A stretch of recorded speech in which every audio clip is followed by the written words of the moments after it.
साथियों नमस्कार। सेबी सहारा केस, जिसमें एक एनजीओ की तरफ से यानी नागेंद्र कुशवाहा जी की तरफ से एक महत्वपूर्ण पिटीशन फाइल किया गया था, जिसमें कि सहारा के काफ़ी ज़्यादा जो कन्वर्जन हुए हों या मैच्योर हो चुके खातों का भुगतान नहीं हो रहा है, जो तमाम उसमें कमियां थीं, उन कमियों को सेबी सहारा केस के माध्यम से कोर्ट को अवगत कराना था और भुगतान का रास्ता साफ करवाना था, ताकि आगे सभी लोगों का भुगतान हो सके। क्योंकि ऐसा लग रहा था पहले कि सेबी सहारा ही सबसे महत्वपूर्ण केस है, और वो अब भी है, क्योंकि उसी केस की वजह से सहारा के लोगों का कहना है कि भुगतान नहीं हो पा रहा है। खैर, अभी तो सेबी सहारा केस कोमा में है, केस सेटल्ड हो गया है। उसमें क्या चीज़ें सेटल्ड की गई हैं, ये कोर्ट के माध्यम से अभी स्पष्ट नहीं हो पाया है। इस समय वर्तमान में सबसे महत्वपूर्ण केस है पिनाक पानी मोहंती केस, और 6 मई को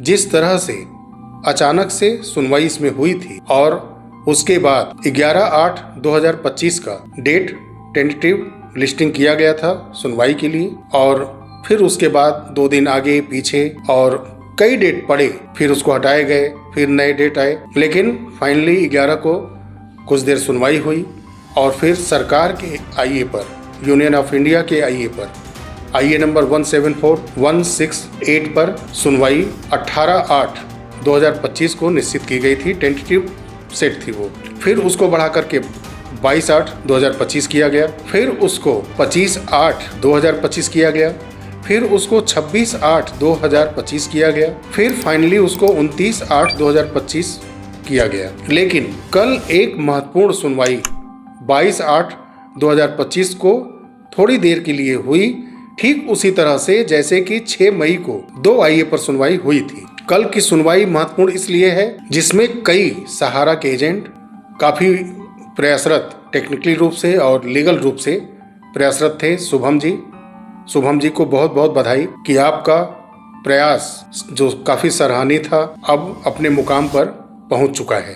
तो आपको बहुत बहुत बधाई शुभम जी, और उन तमाम एजेंट को बधाई जो कि सीआरसीएस पोर्टल से जो भुगतान हो रहा है उनमें जो तमाम कमियां हैं, उन कमियों को लेकर के आप लोग सुप्रीम कोर्ट में पहुंचे और कामयाब हुए हैं। और अगली सुनवाई में आप लोगों के आईए पर सुनवाई जब होगी, तब जाके कहीं कोर्ट के आर्डर के बाद पारदर्शिता आएगी सीआरसीएस पोर्टल से भुगतान में। तो जो कल बहुत ही महत्वपूर्ण जो सुनवाई हुई, उसमें जो सरकार की तरफ से आईए लगा है 174168/2025, अगली सुनवाई में इस आईए के साथ साथ जो आईए लगा है, जो पहला आईए है 169410/2025 एप्लीकेशन फॉर इंटरवेंशन इम्प्लीमेंट के लिए, दूसरा जो आईए है 182795/2025 permission to file application for direction, और फिर तीसरा जो आईए है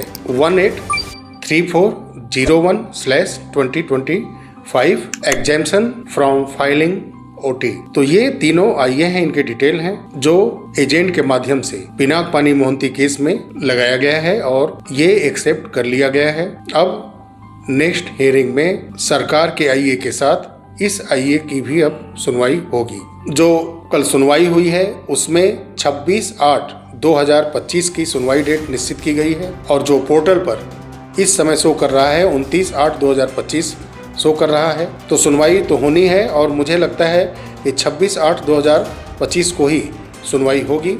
बहुत ही महत्वपूर्ण आईए इसलिए हम इसको कह रहे हैं, क्योंकि आम निवेशकों की जेब से जो पैसे पहले लेते हैं सहारा के पॉलिसी में जमा कराने के लिए, वो एजेंट ही होते हैं। वो जानते हैं ग्राउंड लेवल पर कैसे निवेशकों को मोटिवेट करके पैसे लिए जाते हैं, और उन्होंने कैसे पैसे लिए। तो ग्राउंड लेवल की रियलिटी एजेंट के अलावा कोई नहीं जानता, और भुगतान में क्या क्या कमियां हैं उनसे बेहतर भी कोई नहीं जानता। जो तमाम डेफिशिएंसी हैं, मल्टीपल मेंबरशिप है, डेथ क्लेम है, नेम मिसमैच है, 5 लाख के ऊपर जिनका जमा है उनके लिए आईटीआर की डिमांड है, जो 10,000 50,000 के रूप में भुगतान दिया जा रहा है। इसमें पारदर्शिता जरूरी है। जब आप वास्तविक निवेशक को डेटा के माध्यम से पहचान कर चुके हैं, तो उनका पूर्ण भुगतान ब्याज के सहित क्यों नहीं। और मैं उम्मीद करता हूं कि ये सब क्वेश्चन इस आईए के माध्यम से सुप्रीम कोर्ट के सामने रखे गए होंगे, और जिनका डेटा नहीं मिला उनका क्या होगा? सरकार उनको क्या फर्जी निवेशक मान के चल रही है, जैसा कि सेबी सहारा केस में उस समय किया गया था? और सहारा की चुप्पी ने, और इस समय भी सहारा की चुप्पी ने ये साबित कर रखा है कि ये निवेशक वाकई जेन्युइन नहीं है। जो एजेंट की तरफ से ये आईए लगाए गए हैं, इसमें बताना होगा।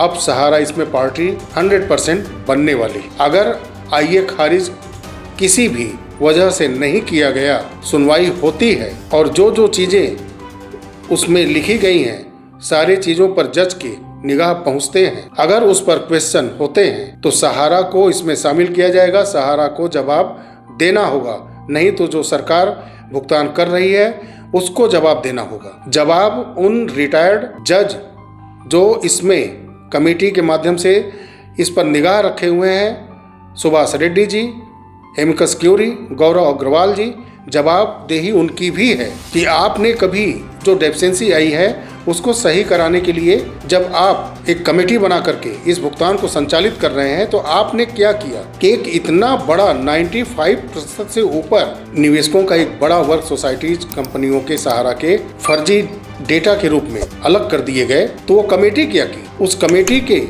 ऊपर इस मामले में कोई भी प्रभाव नहीं पड़ा। कभी ये जानने की कोशिश की नहीं उन्होंने कि सहारा के ऊपर के अधिकारियों को बुलाया जाए और इस मामले को सुलझाया जाए, डेटा के लिए कहा जाए कि ये क्यों नहीं इनका डेटा मिल पा रहा है, और इन सब चीज़ों को कोर्ट के माध्यम से या मीडिया के माध्यम से क्यों नहीं सामने रखा जा रहा है। बहुत सारे सवाल मैं समझता हूं कि इस आईए के माध्यम से सभी एजेंट ने कोर्ट के समक्ष रखे होंगे और सुप्रीम कोर्ट इस बार ऐसा करे कि पेमेंट रिलीज न करे सीएसएस पोर्टल से भुगतान के लिए। जब तक कि इन सभी एजेंट लोगों के आईए पर संपूर्ण रूप से सुनवाई नहीं हो जाती, सबकी जवाबदेही तय नहीं की जाती, तब तक पोर्टल के माध्यम से भुगतान को वाकई रोक देना चाहिए। सारी सुनवाई होने के बाद, पूरे सिस्टम को सही कर लेने के बाद, तब जो सेबी सहारा के पास पैसा जमा है उन सारे पैसों को सहारा सोसाइटीज के निवेशकों को पूरे ब्याज सहित भुगतान किया जाना चाहिए। देखिए कि 26/8/2025 को सुनवाई होती है कि फिर 29/8/2025 को सुनवाई होती है या किसी अन्य डेट पर बीच में ही सुनवाई कर ली जाती है। सुनवाई हो और एजेंट के माध्यम से जो आईए हैं उस पर बिल्कुल सुनवाई होनी ही चाहिए। ऐसा न हो कि कोई भी प्रेशर में आकर के इन आईए को कहीं खारिज न कर दिया जाए या इनको पेंडिंग में न रख दिया जाए, क्योंकि हर घंटे बदलाव हो रहा है केस में। तो ऐसा ना हो कि कुछ पैसे सुप्रीम कोर्ट के माध्यम से रिलीज कर दिए जाएं कि नहीं वही सही तरीका है भुगतान का, और इस केस पर इस आईए में अगर सुनवाई होती है तो मामला और खराब हो सकता है। तो ऐसा तो सुप्रीम कोर्ट को नहीं करना चाहिए। एक स्पष्ट और निष्पक्ष सुनवाई करनी चाहिए ताकि सहारा के सभी कंपनी के सभी पॉलिसी के जमाकर्ताओं को न्याय मिल सके। चलिए मिलते हैं अगले वीडियो में, तब तक के लिए नमस्कार। जय हिंद, जय भारत, वंदे मातरम।